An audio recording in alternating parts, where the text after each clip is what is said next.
మిత్రులారా, ఒక బిచ్చగాడు కోటీశ్వరుడు ఎలా అయ్యాడు, ఒక అసాధారణమైన విజయగాథ మీకు ఈ వీడియోలో తెలియజేయబోతున్నాను.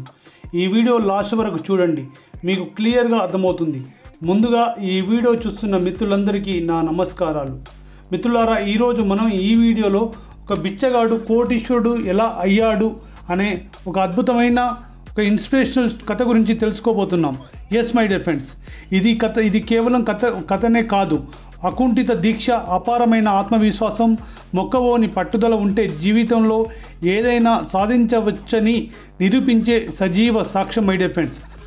మన సమాజంలో బిచ్చగాలంటే సాధారణంగా జాలి పడతాం లేదా విస్మరిస్తాం. కానీ ఈరోజు నేను మీకు చెప్పబోయే వ్యక్తి తన స్థితిని సమాజం పట్ల చూసే దృక్పథాన్ని మార్చేశాడు.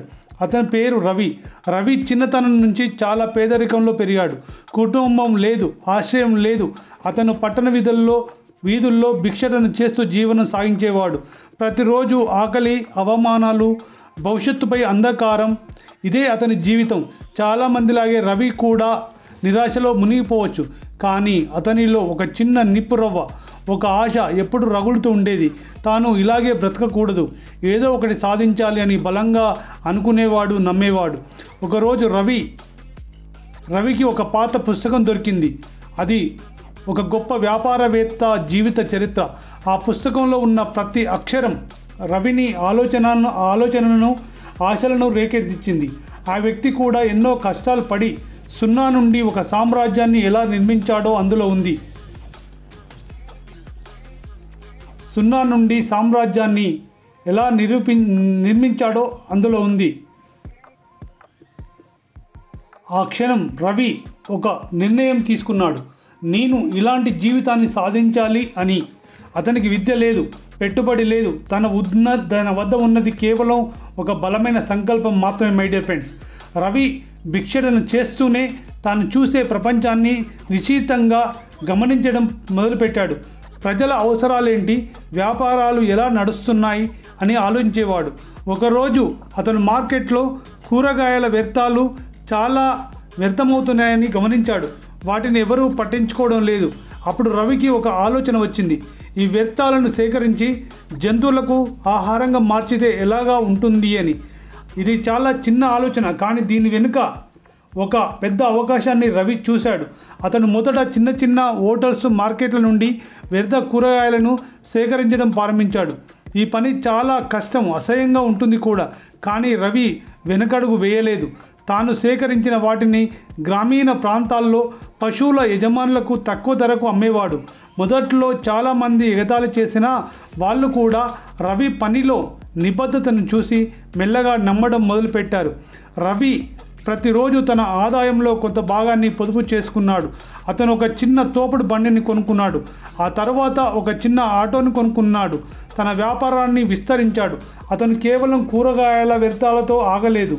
ప్లాస్టిక్, పేపర్ వంటి ఇతర వ్యర్థాలను కూడా సేకరించి రీసైక్లింగ్ చేసి యూనిట్లకు అమ్మడం మొదలుపెట్టాడు.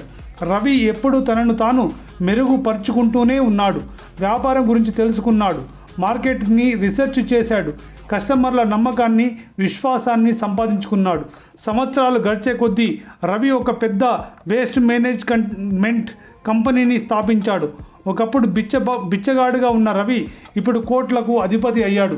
ఎంతోమందికి ఉద్యోగాలు కల్పించాడు. సమాజానికి కూడా ఎంతో సహాయం చేస్తున్నాడు. మై డియర్ ఫ్రెండ్స్, రవి కథ మనకు ఏమి నేర్పుతుంది ఒకసారి చూద్దాం. పరిస్థితులు ఎప్పటికీ ఎలా ఉన్నా కూడా అవి నిర్ణయించవు.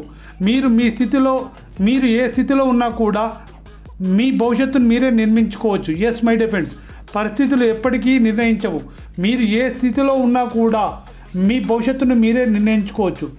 ఆత్మవిశ్వాసం అనేది ఆశ. మీపై మీకు నమ్మకం ఉండాలి. భవిష్యత్తుపై ఎప్పుడు కూడా ఆశను వదులుకోకూడదు మై డియర్ ఫ్రెండ్స్. అవకాశాలను గుర్తించాలి. ఇతరులు చెత్తగా చూసే చోట మీరు ఒక అవకాశాన్ని చూడగలగాలి. అప్పుడే మీరు విజయం సాధించగలుగుతారు, డబ్బు సంపాదించగలుగుతారు, ధనవంతులు అవ్వగలుగుతారు మై డియర్ ఫ్రెండ్స్. మీరు ఏ పని చేసినా కూడా చిన్నగా ప్రారంభించండి, పెద్దగా ఆలోచించండి. చిన్న అడుగుతోనే మీ ప్రయాణాన్ని మొదలుపెట్టండి. అలాగే మై డియర్ ఫ్రెండ్స్, కష్టపడండి, పట్టుదలతో ఉండండి. విజయం అనేది కష్టపడితేనే వస్తుంది మై డియర్ ఫ్రెండ్స్. అడ్డంకులు వచ్చినా వెనుకడుగు వేయకండి మై డియర్ ఫ్రెండ్స్. వైఫల్యాల నుండి నేర్చుకోండి. తప్పులు చేయడం సహజం మై డియర్ ఫ్రెండ్స్. వాటిని నేర్చుకొని ముందుకు సాగండి. నిరంతర అభ్యాసం అంటే నేర్చుకోవడం, ఎప్పుడు కొత్త విషయాలు నేర్చుకోవడానికి సిద్ధంగా ఉండాలి మై డియర్ ఫ్రెండ్స్. అప్పుడే మీరు విజయం సాధించగలుగుతారు, ధనవంతులు అవ్వగలుగుతారు. సమాజానికి సేవ చేయడం, మీ విజయానికి కూడా సమాజానికి సేవ చేసేలా ఉండాలి, ఉపయోగపడాలి మై డియర్ ఫ్రెండ్స్.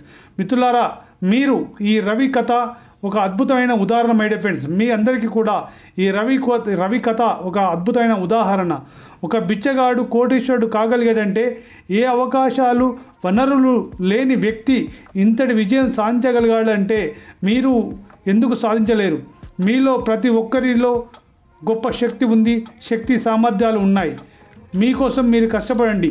ఈరోజే మీలోని రవిని మేల్కొల్పండి. మీ కళలను గుర్తించండి, దానికోసం కష్టపడండి, పట్టుదలతో ఉండండి. మీరు కూడా మీ జీవితంలో అద్భుతాలు సృష్టించగలరు మై డియర్ ఫ్రెండ్స్. మీపై మీకు నమ్మకం ఉంచండి. మీపై మీరు నమ్మకం ఉంచితే ఖచ్చితంగా మీరు సాధించగలరు మై డియర్ ఫ్రెండ్స్.